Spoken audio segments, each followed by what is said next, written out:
All right, recording as well, and it's Wednesday, May 13th. As you guys were walking in, I handed you guys a page that looks like this on one side and this on the other. Okay. I'm not going to pick this up from you guys. There's not very many students, not very many days left in the year, but I want to teach you guys as much as I can about electricity. So I'm taking like 3 weeks of stuff and trying to cram it into 2 days here. Here, before I miss this note, start to pick up laptops. So especially if you're a senior, you're down to your last couple of days, be ready to turn in your laptops. If you're underclassmen and you also want to turn in your laptop and you're ready, then at some point you can do that too. You should be able to turn this into any of your teachers. Right, got everything ready on my side. All right, so back over here. Right. Let's see, yesterday you guys were introduced to some ideas like this battery had each of these batteries has some voltage in it. Got a 9 volt here, I got a 1.5 volt here. That's what a double A is. Okay. If you connect this to a circuit, you can get a current flowing. Here, I'll show you guys a really cool example here. So I got some leads. I got this breadboard. I guess this breadboard. Okay. Got this breadboard here. Behind the scenes, like on the other side, there are metal strips that run all along the sides. They're called rails or buses. Okay? And then these sets of five, there's metal strip behind these five and then these five. Okay? So if you know how the metal strips are behind the scenes, you can know how to wire this up. So here I have this paperclip lead, so acting as a wire. It's going to connect to here. And look, it's one of these resistors. Okay? It's got these colored bands on it. Okay? You guys remember yesterday I was showing you guys how to read those. This one goes brown, red, brown, and then space gold. Here, maybe I can dig that up real fast from yesterday. Let me find my where's reading resistors? Here it is. Let's see, so brown, red, brown, and then space and gold. So it looks like one, two. Right, so one, two, and then brown is 10 to the power 1 versus 10. So that looks like 120 basically ohms plus or minus 5%. Right, so you guys are looking at, I think that's what this is here. I think this is 120 ohms. Okay. And I got some LEDs. And now if I connect this battery to it, let's see. You guys see the LEDs light up? You guys see, I got one red LED and one green LED. Okay. Now, interesting thing about LEDs is they only work in one direction. So if I, like they're polarized. So if I flip the battery over and I swap the positive and negative side, this will never turn on. Right. So there's no electricity flowing through there. If I flip the other way, now you guys have some breadboards, and I do have one case of LEDs. It's right over here. It's a little flat pack right there. And now, if you want to hook up something yourself, then it's always a good idea to also throw a traditional resistor in the mix. Otherwise, it can't overload these LEDs. Yeah, let me get this phone call. Okay. All right, we're back here. Back here. All right, so. I want to do at least something off this page with you guys, show you guys about equivalent circuits, and we'll review Ohm's law and Joule's law along the way. And then I have a bunch of equipment out for you guys. There's magnets, there's bolts, there's wires, there's batteries. Okay, so I'll show you guys some cool stuff you can rig up. We'll save that for later. Okay, let's look at this page. Yeah, I'm trying to do 3 weeks of stuff in 2 days, so we're gonna do a massive shortcut here. But on one side are a bunch of equivalent, or just a bunch of circuits. Okay. So you guys see the two lines, one longer than the other, that represents the battery, the voltage source. Okay. And then you have these jaggedy symbols, which represent resistors. Could be these cryptos like could be resistors. You can think of it that way. Okay. Okay. And to find the equivalent resistance of the entire circuit, and we did some very, very basic ones yesterday. Like if you just see three in series, do you guys remember you can very simply add them up, three in series, right? One after the other. But if you see them in parallel, like these three are parallel, like rungs of a ladder. Remember that was a little more involved. You have to treat it like you guys remember multiple guys painting a fence or working on a job simultaneously, right? And so the math for that goes you do 1 over plus 1 over plus 1 over and then take that reciprocal. Or you could do product over sum for two at a time. Right? Now, what about for something that's like a hybrid case, like some of these? So the rule always goes like this. Here, guys, I'll say it once on this side, and we'll flip over and we'll actually solve one on the other side. You always find your voltage source, which is like right here. You fly over to the complete opposite side of the circuit, and then you start working your way back towards the source, and you find equivalent circuits along the way. So these two are in parallel. So you do like product over sum for those two, like two guys painting a fence. Okay, and then go back to these two. That looks like it's in series with these, which turns into more like this at the tail end. Okay, so here, let's try that for now. All of us have different numbers here, but we all have the same geometry circuits. let's do this number 3 right here. You guys see this number 3 on your page? Number 3? Right? Now again, my resistors are different than your resistors. And I have a 12-volt battery. You may or may not have a 12-volt battery. We all have a circuit that looks like this. Okay? So let's figure out everything that's going on inside the circuit. Now, one thing I can do is I can create this waterfall model. This is a little bit extra, but if you want to say, well, what would this look like if it was actually like currents of water flowing? It looks like I have one loop with just one resistor here. So that could be like one large waterfall here, splash, and it goes back to the pump or the battery, if you like. Remember, the battery, think of it like a pump, right? So much voltage is like so much pressure from a pump. Think of it that way, right? And then the electricity that doesn't go through that particular resistor is going to be routed on this other path and go through these three are in series with each other. That's like three successive waterfalls, splash, splash, splash, one after another. Right? And then they link up with the other string and go back to the pump or the voltage source and round it goes. Okay. And so this waterfall model represents the circuit. Right? Now, how about this table, like the secure top table here? Right? I think the first number I want to find is what is the equivalent resistance of the entire circuit? Because I have these individual resistors. Oh, here guys, give you guys a huge hint too. Guys, every single paper, we all have different versions. There's like 10 different versions going around. The only numbers you'll ever see in these boxes are whole numbers because I designed it to be that way. Okay. So if you're getting like a decimal or some fraction or something, then you made some miscalculation. So make sure you're only getting whole numbers. Okay. Everybody knows you're only getting whole numbers. Okay. So what's the equivalent resistance? So guys, take these three resistors labeled resistors A, B, and C. And guys, since they're all in series with each other, should you just very simply add them up? You do that. Right? And oh yeah, I'm starting with those because they're furthest away from my voltage source. Okay, remember that was the rule. Find my voltage source, fly over to the opposite side of the circuit, add these three up. Now for me, that looks like 3 plus 2 plus 1, which is going to be 6. Okay. Now, did you do that for yours too?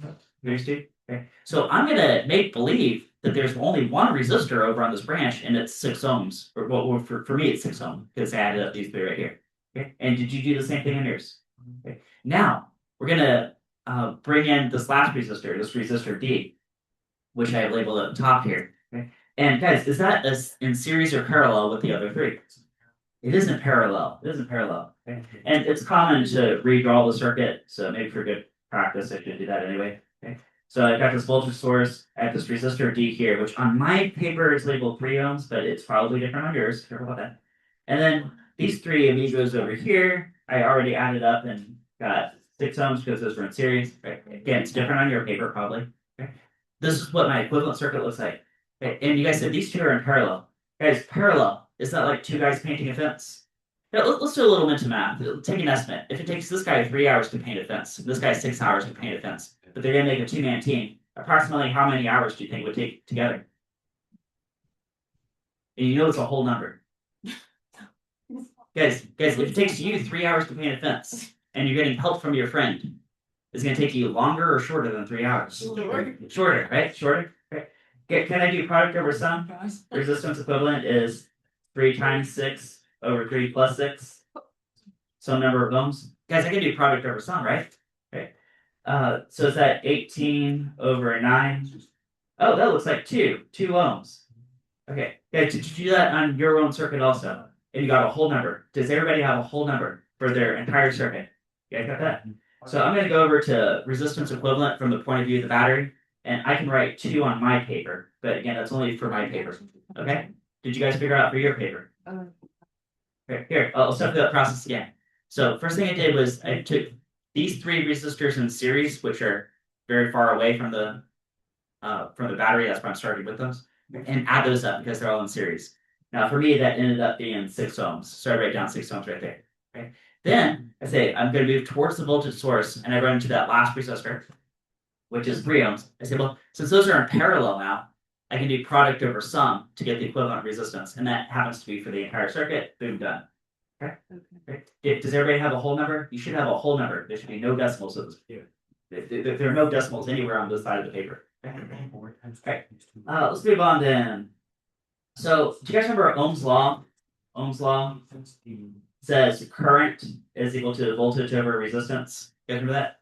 Right. We can actually fill out this cell right here. Because guys, I have a 12-volt battery, and it's pushing through collectively 2 ohms of resistance. It's as if there's a single 2 ohm resistor for the entire circuit. So I'm going to take my 12-volt battery, 12 volts, and divide by 2 ohms of resistance. Does that give me 6 amps? Is that right? 6 amps? Can you see that? 6 amps? Okay.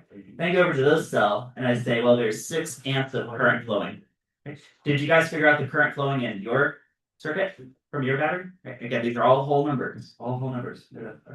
Okay, now what? I think, and there's no particular order you have to fill out this table. There can be easier and harder ways to do this. But I think the next number I'm going to grab is what's the voltage across resistor D. Because you guys see a closed loop right there between resistor D and the battery? Do you guys see that closed loop? Do you guys remember Kirchhoff's loop rule yesterday? The voltage sums to 0, right? Or if you like this waterfall model, guys, if this battery pumps up 12 meters, what's the height of this very tall waterfall? 12 meters. So I can go over to resistor D, and it has to match the battery. And that's also true for your paper. Now, you might not have 12 volts necessarily, but whatever your battery is, that is the voltage across resistor D. Okay? I see that? You know what? While we're at it, let's do Ohm's law with the point of the resistor D. Okay. Guys, can I do 12 divided by 3? What's 12 divided by 3? 4? Right, I see 4 amps flowing through resistor D. You guys see that? Right. And what about your paper? Did you also get a whole number for your paper? How many amps are flowing through resistor D? Just do V over R, kind of like we did over here for different case. So Griffin, how do you get that 6 over there? Oh, it's because 6 because it's 12 divided by 2. Oh. It's Ohm's law. Yeah, Ohm's law says the current that flows, I represents current in amps, is V over R. So voltage over resistance. 12 over 2 is 6. 12 over 3 is 4. Where did you get that? This 12? Yeah, did you just? This it always matches the battery. Okay. Right. Whatever your battery voltage is, my battery is 12 volts. It's kind of like if my battery pumps up 12 meters. My pump pumps up 12 meters tall. Doesn't this waterfall have to be 12 meters down? Right. And that's called Kirchhoff's loop rule because 12 volts up, 12 volts down. That's a closed loop right there. So this 12 and this 12 have to match. Okay. All right. Everybody good so far? Good so far. Okay. Next, again, there's multiple ways you could go about completing this table. But here's one thing I see. Do you guys remember a traffic analogy yesterday with current? Right. So let's say I have a parking garage right here, and 6 cars leave the garage, and I'm saying 6 because I see 6 amps leave the battery. You see that? Right. And then, well, the road splits, and some cars go left and some cars go right. See that too? Right. Now, guys, if I have 6 cars leave the garage, and 4 cars go down this street, then how many cars had to go the other way? 2. Right? In fact, do all 2 cars, well, those 2 cars go through this stoplight and the stoplight and the stoplight? Boom, boom, boom. You see it? Right? Right, so here, let's say it again. So we did Ohm's law with the point of the battery, and for my paper got 6 amps. Okay. And then did Ohm's law with the point of resistor D, and for my paper got 4 amps.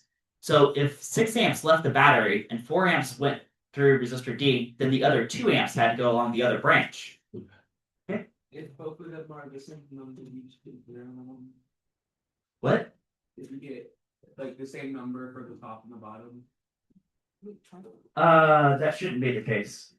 Here, let's see what you got.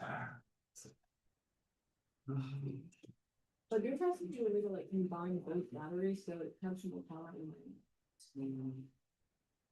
What if you like do this? I don't like to pull one. Let me keep guess. And I guess that because it's only connecting this one connector to this one. Well, aren't they connected together? Yeah, but then there's nothing, no energy putting in the different. All right, you guys doing good so far. Good so far. You did it. Okay.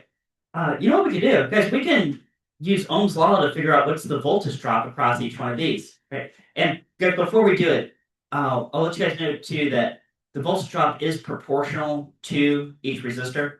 So the more resistance, the more voltage drop along a series branch, which is what we have. Guys, can I take this Ohm's law right here and rearrange it and say voltage drop is equal to current times resistance? In fact, a lot of textbooks just by default give you the non-fraction form, which I just wrote there, right? Okay, that's also Ohm's law, isn't it? E equals IR. Right? And here we have I, and here we have R. So guys, what's 3 times 2? 6. What's 2 times 2?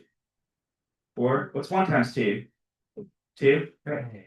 And since I just finished that column, let's double check with Kirchhoff's loop rule. Because do you guys see a loop that goes all around the outside perimeter of the circuit? Right. So my battery is pumping up 12 volts. Okay. And then cross resistor C, it's down 6, and then B is down 4, and then A is down 2. Yeah, that's a closed loop right there. That zeroes out. 6, 4, and 2 also add up to 12. Or the heights of these 3 successive waterfalls add up to the height of the cliff. You guys got it too? All right. Now let's go over to Joule's law. Joule's law, which says power is current times voltage. Actually, I gave you guys 3 different perspectives. This is just one perspective, but it's all we need to finish this off. You guys remember current times voltage? Let's try this out. So here's my current, here's my voltage. Guys, what is 4 times 12? 48 watts. What's 2 times 6? 12 watts. What's 2 times 4? 8 watts. What's 2 times 2? 4 watts. Right? So I just did power is current times voltage. Come on here. I don't know what's going on with all those pixels. Okay. Okay. Are you guys up to where I am on your paper? And you are getting all whole numbers. Everybody's getting all whole numbers. Okay. Now, this very last cell, I wanted to do 2 different perspectives, and they have to agree with each other so I did everything correctly. I could apply Joule's law to the point of the battery. Guys, what is 6 times 12? Is that 72? Okay. So the battery should be supplying 72 watts because 6 times 12. Okay. But here's a different perspective. Does supply match demand? Because all these resistors are demanding a certain amount of electricity. So it's 48 watts plus 12 plus 8 plus 4. Now, guys, if I did everything right, when I hit enter, what does it have to say? Well, I know 12 times 6 is 72. It better be 72. It is 72. 72 watts. So 72 watts are supplied by the battery, and collectively 72 watts are demanded by the resistors. Aha. Okay. That work out for you guys too? Got that? Yeah. All right, guys got that. Got that. Okay. All right. Okay, guys, ready for the next thing? Next thing. So you have a bunch of equipment on your desk. You guys have batteries and lights. There's breadboards. There's magnets. Right. I'm gonna show you a bunch of stuff you can do with this, and then the rest of the class is gonna be well, I'm gonna give you guys as much sandbox time as I can. Okay. So guys, could you take some Christmas lights and hook them up to the 9-volt battery? You can do some in series. Look, 3 in series. Look, they're getting dimmer the more I put in series.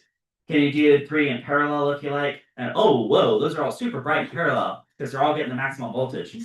Every one of these getting all 9 volts. You guys see with that?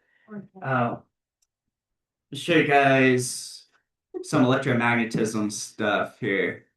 All right. Actually, let me bring in this right here. Show you guys some slides. Okay. So you guys remember there was a right-hand rule for torque, right? Right. So I stole that animation for a different right-hand rule, which is related to electricity. So here's current. Here's a physical force, could be F. Guys, take a guess. What do you think capital B stands for? Magnetic field? Yeah, that's what you were thinking. Magnetic field. So turns out that if you have any 2 of these lying around, then the third one will pop up almost like by magic. You can create a magnetic field with just a current and okay. Well, I'll show you guys how to create an electromagnet, a motor, a generator. Right? Faraday's law: if you take a magnet and move it in and out of a coil of wires, you can induce a voltage and a current, right? Or you can go the other way and get a motor out of this. Right? So there's some items on your desk. Right? Actually, all these materials on your desk. I'll show you guys how to create every one of these. Right? So here's how you create a compass, an electromagnet, and a motor. I'll do all these in front of you guys. Okay? So I'll probably come back to this later. Let me show you guys. Let's start with where? Aha, here we go. Here. Right. Compass. Right, compass first. Okay. So you have to know where the poles are on these magnets. Get these magnets. Oh, guys, you're not getting these magnets anywhere near your phones or your laptops, right? Okay, because if this was my phone and I was doing this with it, it could wipe the memory. Okay, so don't do that. Don't do that. Huh? Okay. Yeah, guys, magnets and phones don't mix. Magnets and laptops don't mix. Okay, so keep those separate. Okay. But the poles are on these faces. So this pole is either north or south, and the other pole is well, it's the opposite.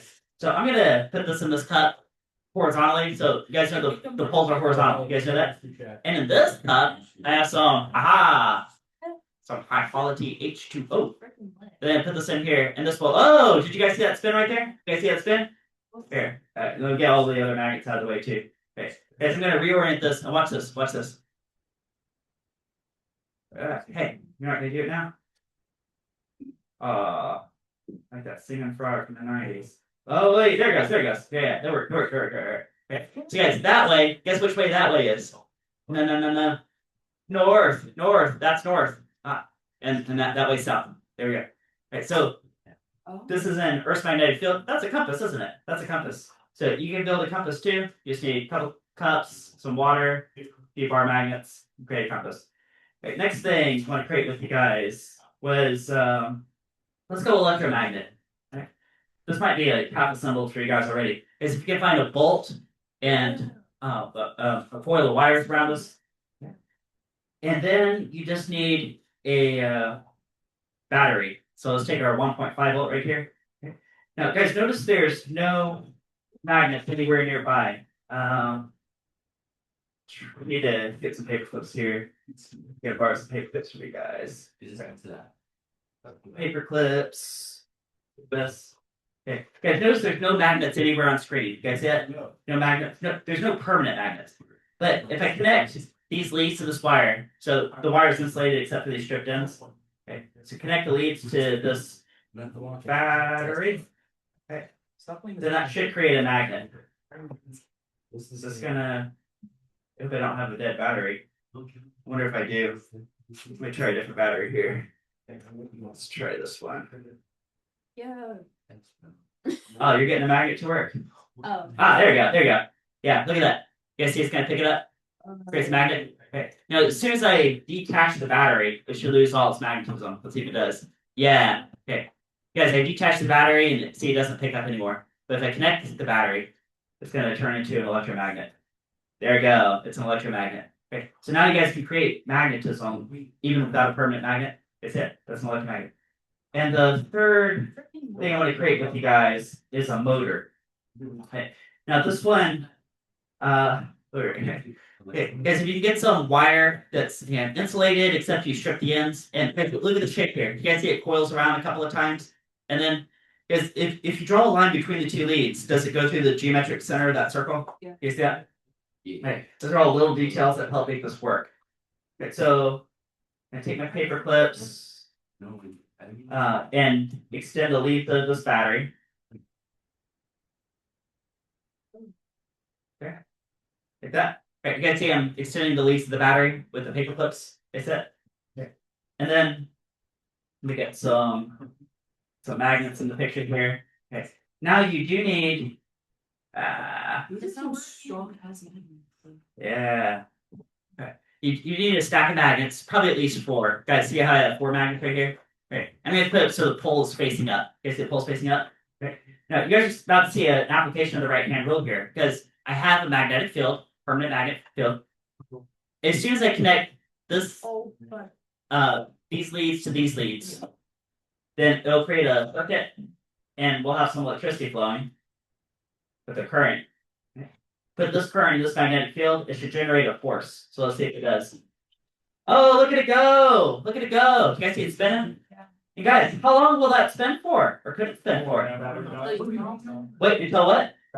Until the battery runs out. Until the battery runs out. You guys see that? Yeah. Right. And do you guys think this is how a ceiling fan works?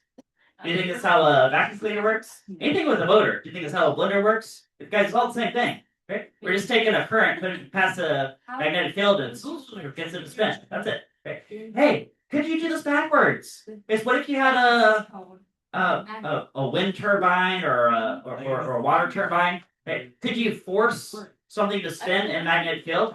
Would that generate an electric current? It sure would. But it's something called Faraday's law. Faraday's law. Yeah. All right. So, guys, I'm gonna put up here. Let's do this right here. Yeah, guys, we got 22 minutes of class. 22 minutes. So you guys have lots of cool. Oh, sorry. One more thing. Oh, let me break out the multimeter. Now I did show this to you guys. Look, come on, flip the screen over here. Okay. I did show you guys yesterday how to use this multimeter a little bit, but let me just remind you guys because it's a little bit involved here going. All right, guys, multimeter. Multi means well many things. It's to measure many things. So, do you guys see this black lead and the plugin says COM? Just leave that there all class. That one never needs to move. Now this red lead, which is the positive side, if I put it in the side that says volts, I can measure voltage, and I'm gonna switch this toggle to like DC volts. So anything on the top left would be DC volts. Okay. Now if I take these two leads, see if you want to, you can wire up something with the Christmas lights and everything. Okay, but let me see if I can just get the reading on this 9 volt right here. See what it says. Oh, get this out of the glare. Okay. That's hey, look at that, 8.7 volts. Is that right for a 9 volt battery? Looks about right. Yeah. Okay. And then if I want to measure current instead, I have to make a few changes. One thing I have to do is I have to unplug this red lead here and switch over to side that says amps. Switch this toggle switch to we're just doing direct current, so not alternating current. So ignore anything with the wavy line. Just go to the flat line. Okay. So this one says 200 milliamps. I'm gonna toggle it to that. Now, also to measure current, another change you have to make is you have to break open the circuit and you have to force the current to flow through the multimeter, which is different than how I was measuring voltage. It's parallel versus series. Now I'm putting the multimeter in series with the circuit. Look, none of my lights are lit up right now. Guys, do you think when I touch this lead to this lead of the battery, it's going to turn on the lights? I'm going to get a current. It does. Lights turn on. Oh, look at that. I'm getting 6.7 amps flowing. Look at that. 7 amps of flowing. Ah, you guys get the current? Guys that? And well, it's going down a little bit. I don't know why. All right, get that. All right, so you guys can measure voltage, current. You guys have lots of cool stuff all around. Go ahead and take the rest of the class. You guys got 20 minutes to solve whatever you like. Yeah, I'll walk around and help you out here. Ooh. Yeah, be right there.